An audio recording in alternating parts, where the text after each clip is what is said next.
And take some questions. First, I just want to share remarks of my own. Democrats in Congress have officially shut down the United States government. House Republicans passed a nonpartisan, clean piece of legislation to extend current government funding until November 21st. But nearly every single Democrat senator voted against this bill. To be clear, this was the exact same bill that Democrats approved 6 short months ago in March, just adjusted for inflation. This is the same kind of clean funding bill that Democrats passed 13 separate times when they held the majority during Joe Biden's administration.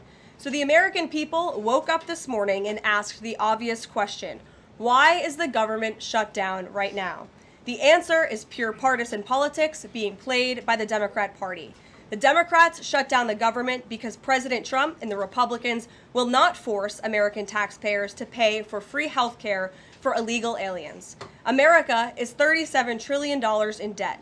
We cannot afford to provide taxpayer-funded free health care to illegals who broke the law to enter our country. To put this all into perspective, the Democrats refused to keep the government open over health care to illegal aliens and now have jeopardized critical health care programs for American citizens instead. The Women, Infants, and Children program, community health center funding, Medicare treatment options, and other health programs are now all at risk because of the Democrats rejecting the clean CR. The most vulnerable in our country are being punished because the Democrats want to prioritize illegals over American citizens. And if Democrats actually cared about health care, they would applaud the actions taken by President Trump just yesterday in the Oval Office. He took a bold and massively popular action to improve our healthcare system. He announced the first agreement with a major pharmaceutical company, Pfizer, to lower drug costs for Americans. This is a historical achievement long sought by past Democrat presidents that only President Trump was able to get done. Also yesterday, while the Democrats were whining about health care for illegal aliens, President Trump signed a powerful executive order to supercharge American AI innovation and unlock cures for pediatric cancer patients in the United States.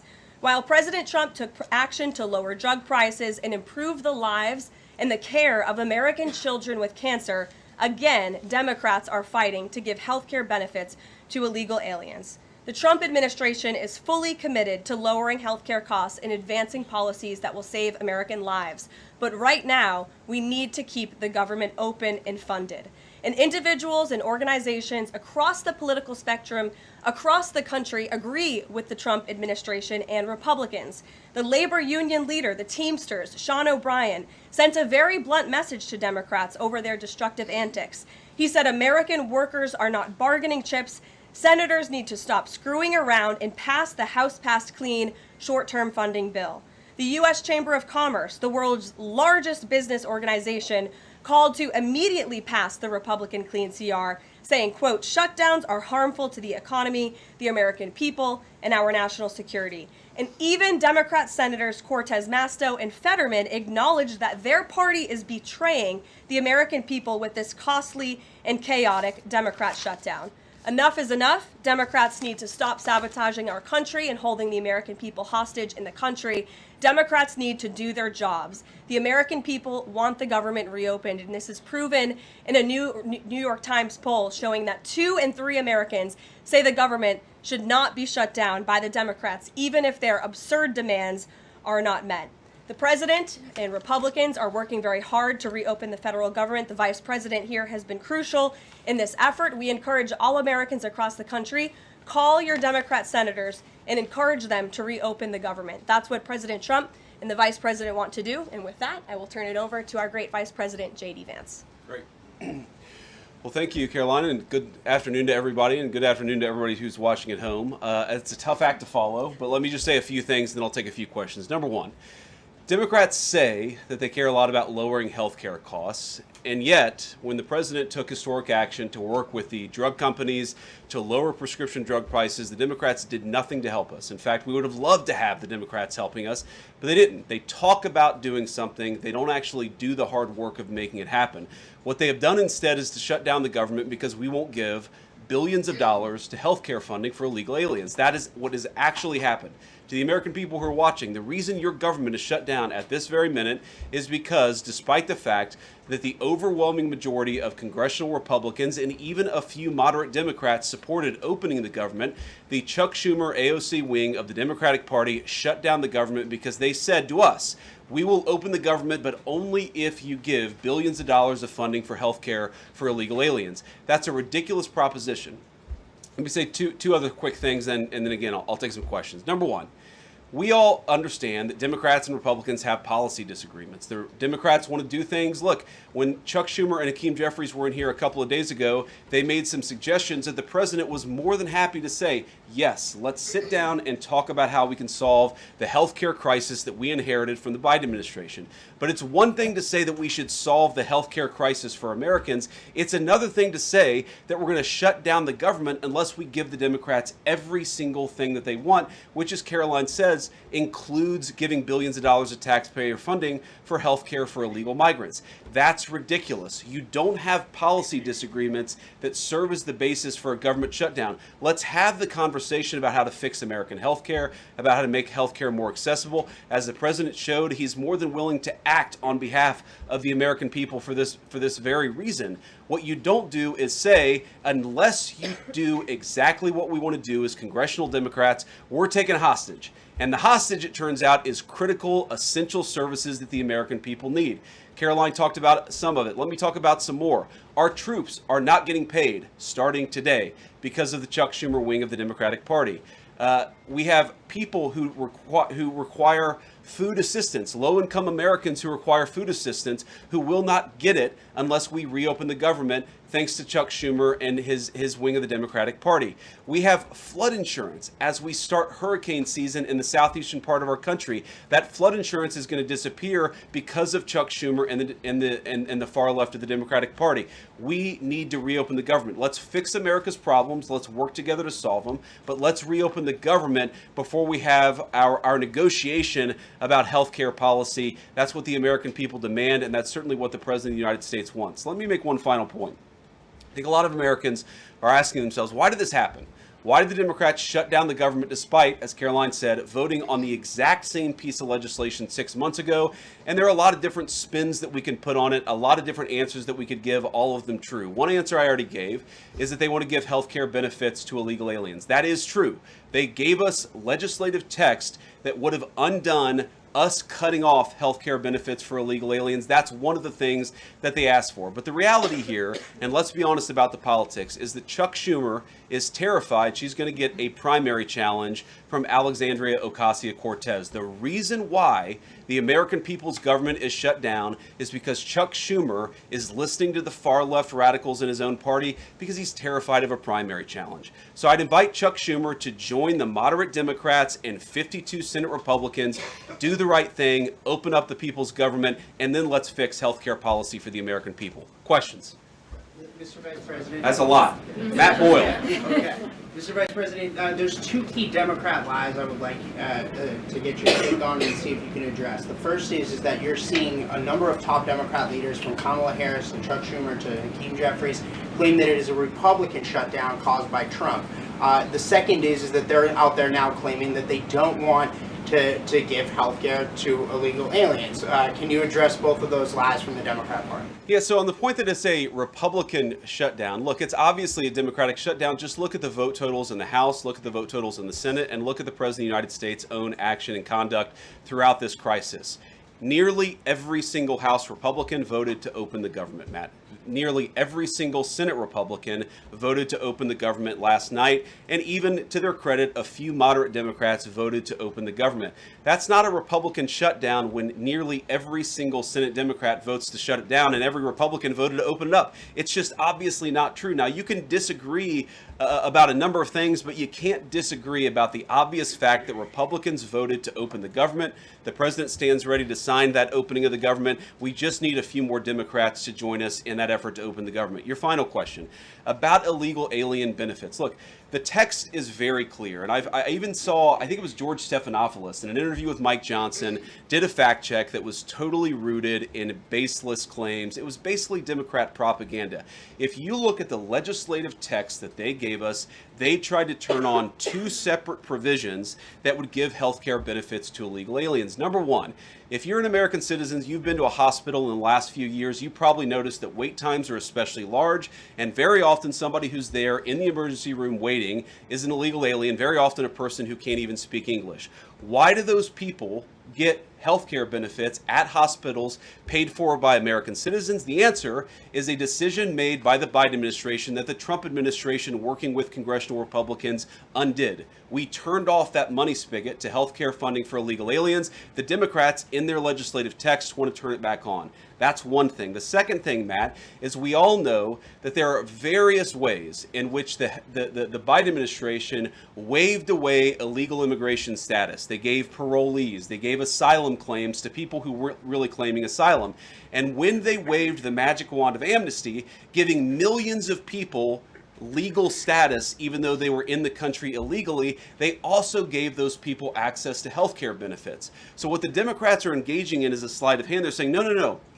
Those weren't illegal aliens who were getting health care benefits, even though everybody, knows they were in the country illegally.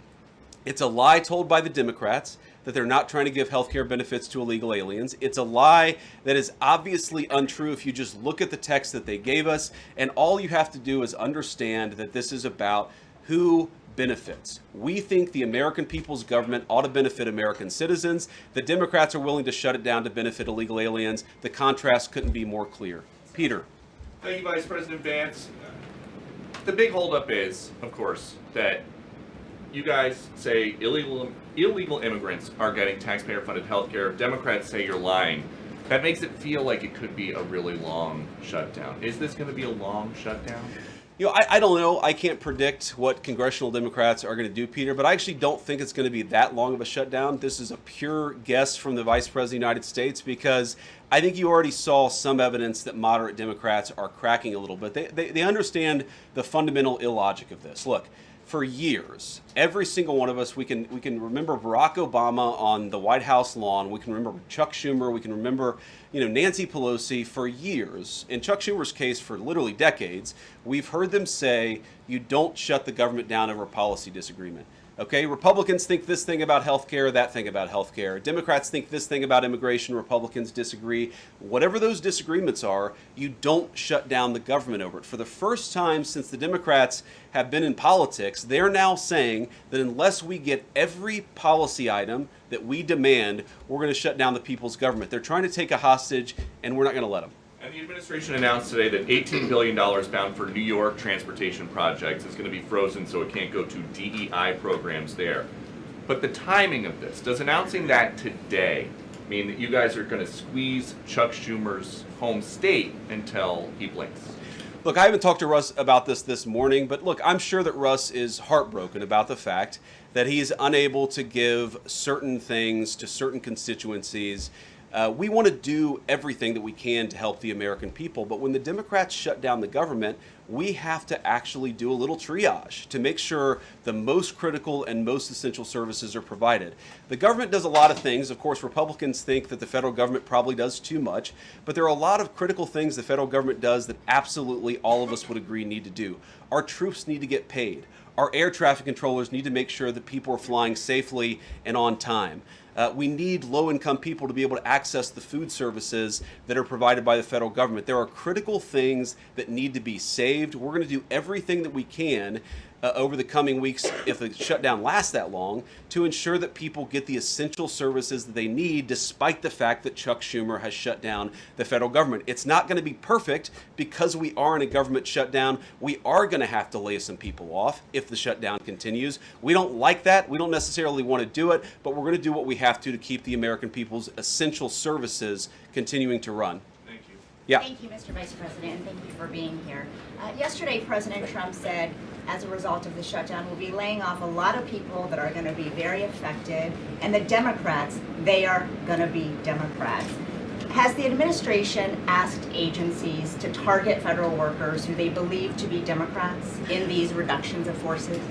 We're not targeting federal agencies based on politics. We're targeting the people's government so that as much as possible of the essential services can continue to function. That is the question the president has asked the entire government, is fundamentally, okay, we're in a shutdown. That causes some problems. The troops aren't getting paid. There's nothing that we can do about that while the government is shut down. But there are essential services that we want to make sure as much as possible they still continue to function. That is the principle that's driving us forward during this shutdown. It's going to continue to be the principle that drives us forward. But let's be honest. If this thing drags on for another few days or, God forbid, another few weeks, we are going to have to lay people off. We're going to have to save money in some places so the essential services don't get turned off in other places. That is the reality of the government shutdown that Chuck Schumer and the Democrats have foisted upon the administration. So what did Phil. he mean by they're going to be Democrats? He said they're going to be Democrats. You've laid out a lot of the pain and problems that would come with a Democratic shutdown, and yet in the Oval Office yesterday, the president said that a lot of good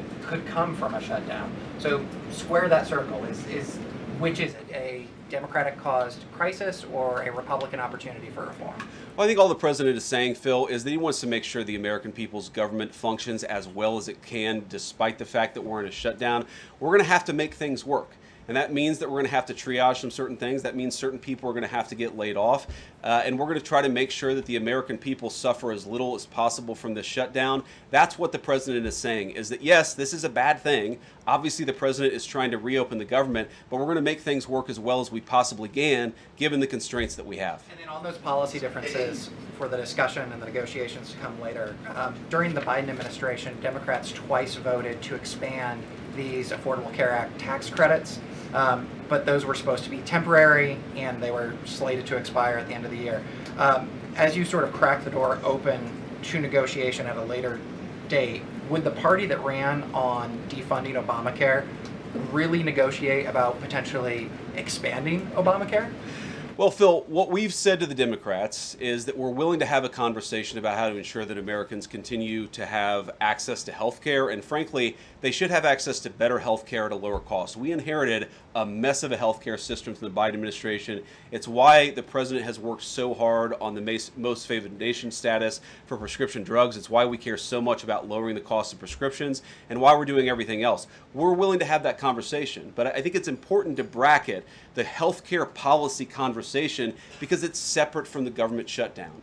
We think that we can open the government and then have the conversation about what best healthcare policy to fit the needs of the American people. That's all we're trying to do. That's all we're trying to accomplish. We've got to reopen the government first. Now, Karoline, I don't know how you do this, how you actually choose people, because I don't know 90% of the names in here. Is it just who's the best dressed? Okay, I really like your shirt. Go ahead. Thank you, Mr. Vice President. You are president of the Senate. Can you talk about what you're doing, what the administration is doing to try to get other Senate Democrats to vote to open the government? Yeah, we're talking to a number of our colleagues, Democratic and Republican, in the Senate. I talked to a number of them last night. The president, of course, is talking to them as well. I think there really are two categories of demands that I've seen privately from congressional Democrats. I think on the one hand, those who are negotiating in good faith are saying, look, we just want to make sure that we're able to have a conversation with the administration about some of the critical needs that we see that need to get fixed over the next few months. We recognize it's kind of absurd, and a lot of them will admit in private that it's kind of absurd to shut down the people's government over these disagreements, but just agree to negotiate with us in good faith on these issues, and of course we're having that conversation with them.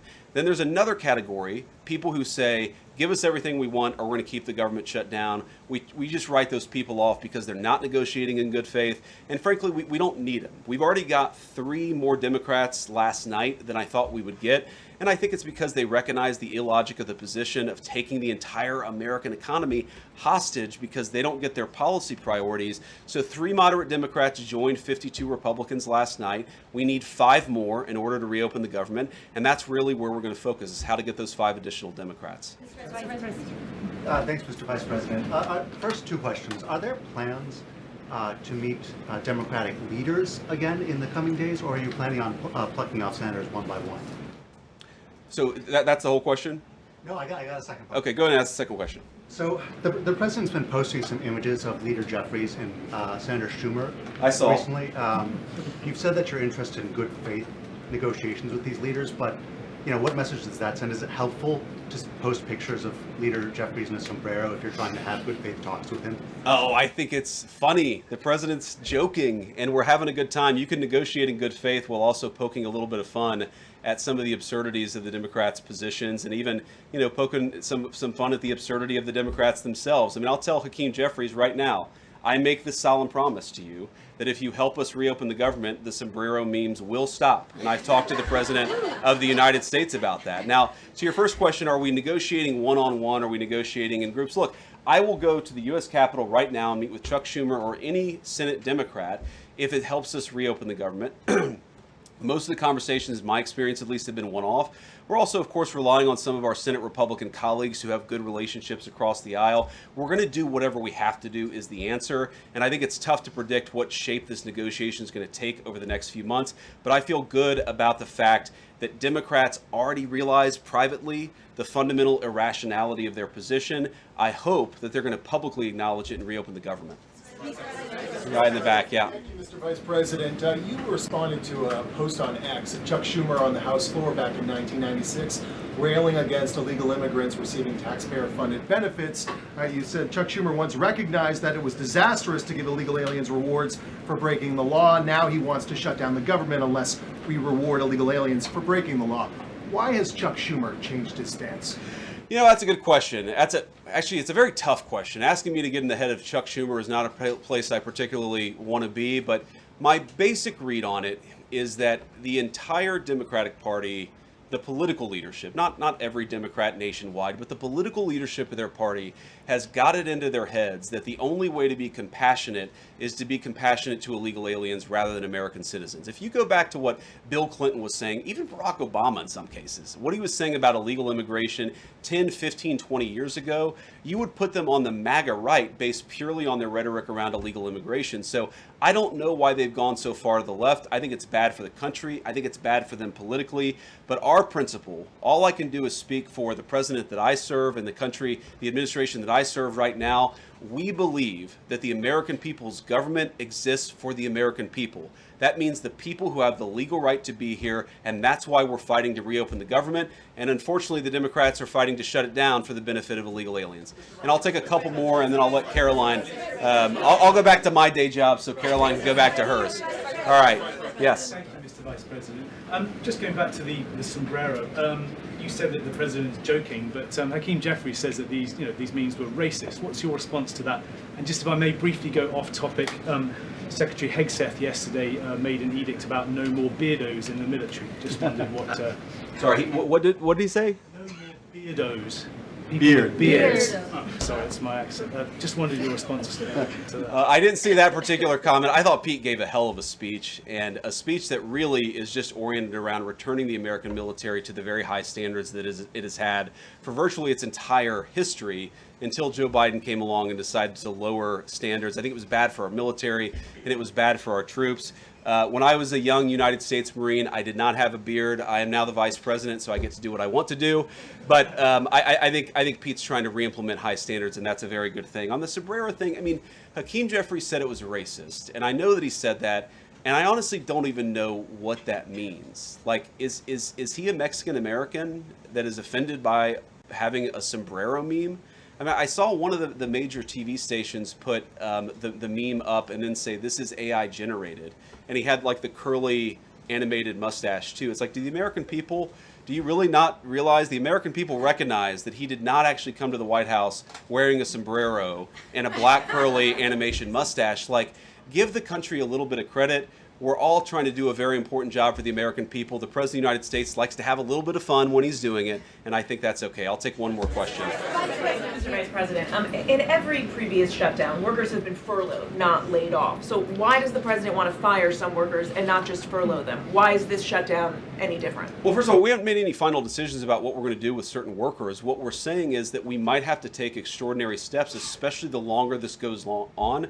We're going to have to take extraordinary measures to ensure the people's government operates, again, not perfectly, because it's not going to operate perfectly in the midst of a shutdown, but operate as well as it possibly can. And I think that the Democrats, if they're so worried about the effect this is having on the American people, and they should be, What they should do is reopen the government, not complain about how we respond to the fact that Chuck Schumer and the Democrats have shut down the government in the first place. And the president Thank you yesterday all. also said he's Caroline. going to target some benefits, Mr. Vice President. Thank you. Should See you Americans guys. prepare for their benefits to be cut as well? All right, guys. Well, let's let the fun continue. The Vice President's a very busy man, and I'm happy to take some more questions. I know there's more news today. Aside from the shutdown, we can focus on the shutdown if you want, but let's go ahead. Kate, why don't you start? The president talked about doing things that he said were irreversible during the shutdown, cutting vast numbers of people, he said, and cutting programs. Can you specify what exactly he was referring to, what's on the table and what's going to be cut? Look, I think the Vice President just referred to this in some of the answers that he gave regarding the layoffs. There are unfortunate consequences to a government shutdown, and the federal government is not receiving any cash at the moment, and so the Office of Management and Budget has been tasked with looking over the receipts and looking over the budget of the entire federal bureaucracy, and as the Vice President said, determining what needs to continue to go out the door and what can we continue to keep running, and what unfortunately is going to have to come to an end. So those decisions are being made, and unfortunately layoffs are very likely, as the Vice President just said, going to be a part of that. And has the White House had any direct response from Hamás from the peace proposal that was laid out? The president said he would give 3 or 4 days, but is there a hard deadline now, or what are the next steps here? I will reiterate what the President of the United States said, 3 or 4 days, and I can tell you that there are some very sensitive discussions that are taking place, but I certainly don't want to get ahead of any announcement at this podium. I'm going to let Special Envoy Witkoff and the President of the United States handle that. Thank you, Caroline. 2 questions. First of all, following up on that, the president said yesterday, I believe, within 3 or 4 days he wanted to hear an answer from Hamás. Is he still sticking by that timeline? Yes, as I just confirmed. And then second question is a comment that's gotten a lot of global attention. Senator Dick Durbin, he was set to receive a Lifetime Achievement Award from the Catholic Church. He's since declined accepting it because there has been some controversy. Pope Leo commented on this, and he said that someone who says I'm against abortion, but I'm in agreement with the inhumane treatment of immigrants in the United States, I don't know if that's pro-life. You've been very open about your Catholic faith. How do you respond to that? I would reject there is inhumane treatment of illegal immigrants in the United States under this administration. There was, however, significant inhumane treatment of illegal immigrants in the previous administration as they were being trafficked and raped and beaten, and in many cases killed, over our United States southern border. You also look at the inhumane treatment at the hands of some of these illegal immigrants that took place under the previous administration as well. Laken Riley comes to mind, a beautiful American citizen who was killed at the hands of an illegal immigrant. So this administration is trying to enforce our nation's laws in the most humane way possible, and we're upholding the law, and we're doing that on behalf of the people of our country who live here. Josh. Thanks a lot, Caroline. What is the level of concern that the administration has regarding a protracted government shutdown in terms of its impact on the U.S. economy and also its impact on small businesses as well? Well, look, this government shutdown is no doubt going to impact everyday Americans, and it is the fault of the Democrats that we are in this position. And I know I relayed some programs that will be impacted, the Vice President did as well, but I just want to make sure the American public understand what the Democrats have done to our government and our country. 1.3 million active duty troops will work now without pay. Critical food assistance for low-income women, infants, and children will now lapse. No new mothers or children are allowed to join this critical program because of the Democrats' decision to shut down the government. Telehealth services for seniors and in-home treatment options for Medicare patients will now come to an end. Nearly 50,000 members of the United States Coast Guard are going to have to work unpaid. Over 13,000 air traffic controllers will work without pay, as well as TSA agents, which will very likely create flight disruptions, and pay will now stop for over 150,000 federal law enforcement officers. These are not just numbers and statistics. These are real Americans who have families at home. And I saw some Democrat members today saying they're still going to accept their paychecks because they have 3 kids at home and they have mouths to feed. Well, so do these federal workers who those same Democrats just voted to shut down the government and turn off their pay. And we believe that's very unfair, and it's why the administration wants to see the government reopened. GDP growth fell by about 0.5 percentage point during the last government shutdown during the president's first term. Are you expecting a similar type of impact on GDP growth related to this potential protracted government shutdown? Well, look, I think it's dependent upon how long this shutdown continues. So it's dependent on how long it takes Democrats to muster up the coverage, 5 of them, to vote in the best interest of our country, our citizens, and our economy. Eamon. Thank you, Caroline. Yesterday, your administration took a 5% stake in Lithium Americas and a stake in the mine that they're working on, and you've taken stakes in other companies and revenue streams from other companies. Can you articulate the broader principle here? When does the administration see it as appropriate to demand equity stakes or revenue streams from American companies? And what other companies are you going to be demanding those from? Well, look, this is a creative solution by the President of the United States to tackle our nation's crippling debt crisis. As I said earlier, we are $37 trillion, trillion with a T, in debt. And not only is the president effectively utilizing tariffs to bring in massive amounts of revenue, and there's billions of dollars coming in every month. I know you know that even because you cover it on CNBC quite well. So the president is focused on how can the United States government make more money? How can we make our country wealthy and rich again? And cutting some of these unique creative deals with companies around the world and here at home is just one way the president is seeking to do that. And I know the Department of Energy just announced this new deal. It's another great deal for the American people and our government. And on Lisa Cook, sure, go ahead. Lisa Cook, Yeah. the Supreme Court said today that she's going to be allowed to stay at the Federal Reserve Board until oral arguments in January. Does the president have any personal reaction to that? This has been something he's been very intent on. Look, we have respect for the Supreme Court, but they're going to hear the actual case and make a determination on the legal argument in January. And we look forward to that because we maintain that she was fired well within the president's legal authority to do so. She was removed from the board, and we look forward to that case being fully played out at the Supreme Court. Reagan. Caroline, I have one for you on E.J. Antoni and one on the shutdown. Sure. CNN reported that Collins and Murkowski declined to meet with E.J. Antoni, raising concerns that his nomination was in trouble. I'm wondering what message Collins and Murkowski are sending to the White House by not meeting with one of the president's nominees. Well, look, E.J. Antoni remains a great ally of the president and our team. It became clear, unfortunately, that he was not going to have the votes, and so we will be announcing a replacement nominee very soon. And on the shutdown, I'm just wondering how soon you could see cuts to the federal workplace, and if there's a specific agency that will experience the most cuts or people focused. Unfortunately, because the Democrats shut down the government, the president has directed his cabinet, and the Office of Management and Budget is working with agencies across the board to identify where cuts can be made, and we believe that layoffs are imminent. They are, unfortunately, a consequence of this government shutdown. Ed. So you talk about the layoffs being imminent. Is there a percentage then of reduction that the White House is looking for of workforce? I don't have a specific percentage for you. What about China, if I could? So China has not made one soybean purchase this year for the United States. I talked to a farmer yesterday who has about 1,000 acres in Iowa and says this is just killing her. Now, the president has been talking to President Xi. Could China not buying agriculture affect a possible meeting with the president? Would he not meet with Xi because China has refused to buy soybeans from the U.S.? Look, I don't want to speak for the president and make a determination on that from this podium, but what I can tell you is that supporting America's farmers and doing what's best for them is at the top of the president's priority list, and it's at the top of the list for this administration right now. There have been several very high-level meetings on this very topic.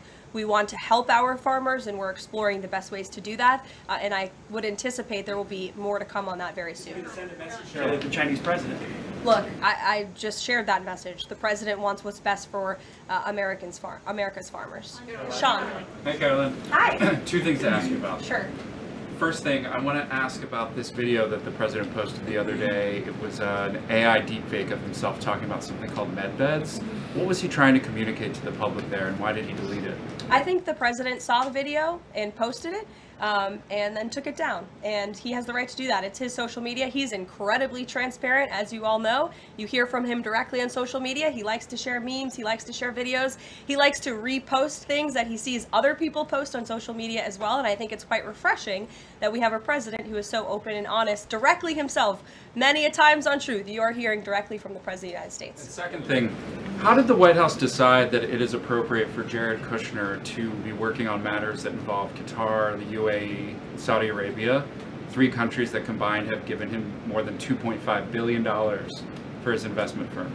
I think it's, frankly, despicable that you're trying to suggest that it's inappropriate for Jared Kushner, who is widely respected around the world and has great trust in relationships with these critical partners in these countries, to strike a 20-point comprehensive detailed peace plan that no other administration would ever be able to achieve. And so Jared is donating his energy and his time to our government, to the President of the United States, to secure world peace. And that is a very noble thing. And this is a peace plan that has not just been accepted by Israel, but it has been applauded by Muslim and Arab countries around the world. It has been applauded by European leaders around the world. Virtually everyone in the world is supportive of this plan that Jared Kushner offered his time to help put together alongside our special envoy Witkoff, the Vice President, the President of the United States, Secretary Rubio, and the President's entire national security team. We are very proud of that plan, and we hope Hamas will accept it because it will lead to a more peaceful and prosperous Middle East. Two questions. One, we're talking a lot about these layoffs and hypotheticals, but Speaker Johnson earlier today said that there is a proposal from the White House that House Republicans are expected to hear this afternoon about these mass layoffs. Can you tell us what is in that proposal? What agencies, what programs, what jobs? What he's referring to is a proposal that our Office of Management and Budget Director, Russ Vought, is going to be proposing to the House Republican Conference. He's going to kind of walk them through what this unfortunately is going to look like so they can discuss it with their constituents back home in their respective districts. So I don't want to get ahead of the Office of Management and Budget, but I'm sure you'll be hearing more about that very soon. Look, we have to put a plan in place. It would be irresponsible of us not to take a look at each and every agency and get an understanding of what we're going to have to do moving forward to do the best we can in the midst of this government shutdown. Thanks, Caroline. Just on that point, though, Russ Vought told House members, according to our notice recording, that RIFs would happen in 2 days. Already, we know that some have been sitting out from the U.S. Patent Office. So I wonder, one, this administration continues to say that they don't want to lay people off, but obviously there is a plan to lay people off. So what is your message to those people who are getting laid off? And then if the government reopens, will those RIFs reverse? Are they not permanent if the government reopens, specifically if it reopens pretty quickly? Well, sometimes you have to do things you don't want to do, and it's because the Democrats have put us into this position. If the Democrats did not vote to shut down the government, we would not be standing up here talking about layoffs today. We'd be talking about all the other news stories going on in the world in our country. We'd be talking about all of the great things that this administration is doing to uplift Americans across the country. But unfortunately, the Vice President of the United States and I have to come out here today to talk about a government shutdown that the Democrats put us in this position. And a second question. Thanks, Caroline. I'm just trying to clarify the timing of these potential layoffs to federal workers. You said imminent. The Vice President seemed to say in a couple of days. It looks like Russ Vought maybe said in 2 days. When would these layoffs begin? 2 days, imminent, very soon. You will expect more announcements right now. Is it just unclear, or are you waiting? No, it's not unclear. All of those things are very synonymous with one another. These RIFs are unfortunately going to happen very soon. And it'll definitely Caroline, we've been talking about the Affordable Care Act, enhanced premium tax credits, and sort of the politics of it all, right? But this is a very real, tangible impact that American people will feel. The Kaiser Family Foundation says that with the ACA enhanced premium tax credits, without them, premiums will go up 114% on average. 19 million of the 24 million people who rely on the coverage are in states that President Trump won. Is he concerned what will happen to those families if this tax credit expires? And aside from the shutdown, is there a plan to keep those premiums down?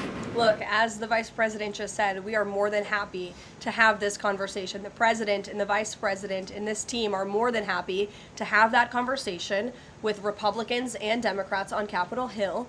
But it cannot happen right now. Right now, we need to reopen the United States federal government because people are going without pay. You have thousands of federal workers who have to show up to work and not get paid, and that's an unfortunate situation the Democrats have put us in. Then we can discuss this very important issue of healthcare that the president absolutely wants to fix. As I mentioned yesterday, he took But those premiums do not expire until the end of the year. It's October 1st right now, and so we have a few months to have that conversation. And it's irresponsible of the Democrat Party to try to convince the American people that that conversation has to happen right now. No, what needs to happen right now is the reopening of the United States federal government, and then this administration will be happy to work with Democrats in good faith to come to a policy determination. But one red line the government has already made clear, this administration has already made clear, this administration is never going to support taxpayer-funded benefits going to illegal aliens. And we think it's despicable that that was one of the first proposals that Democrats put in their funding proposal, in their CR. The Republican CR was a clean CR that would keep the government open. Democrats have voted for it 13 times in the past. The Democrats put this poison pill in there, this partisan pill. Why? Because they are beholden to the far left radicals in their party. And you already see 3 moderate Democrats having the courage to say no. We need to keep the government open, and then we can have these conversations about health care. Mary. Caroline, I just want to circle back to something the Vice President said about Ocasio-Cortez, and actually, Vice President, come up sooner. So if Schumer is catering to the demands of Ocasio-Cortez, can you share whether the White House views this as cracks in Schumer's leadership, and would the Vice President be open to meeting with someone like her if she is assuming this role in the Democratic Party? I'll let the Vice President speak on that himself. I think that certainly Senator Schumer was not expecting 3 moderates to break with him last night. In fact, last night you heard Senator Schumer say he can't guarantee that he will be able to hold his caucus together. And so again, we encourage Democrats to have the courage to do the right thing, do what you have done 13 times previously, and vote for this clean continuing resolution to keep the government funded. As for what the Trump administration and President Trump is going to do, we'll continue to be very public that we want the government to be open, and as the Vice President said, we'll continue to work in good faith with anyone on Capitol Hill who wants to do right by the American people. Thank you all so much. We'll see you later.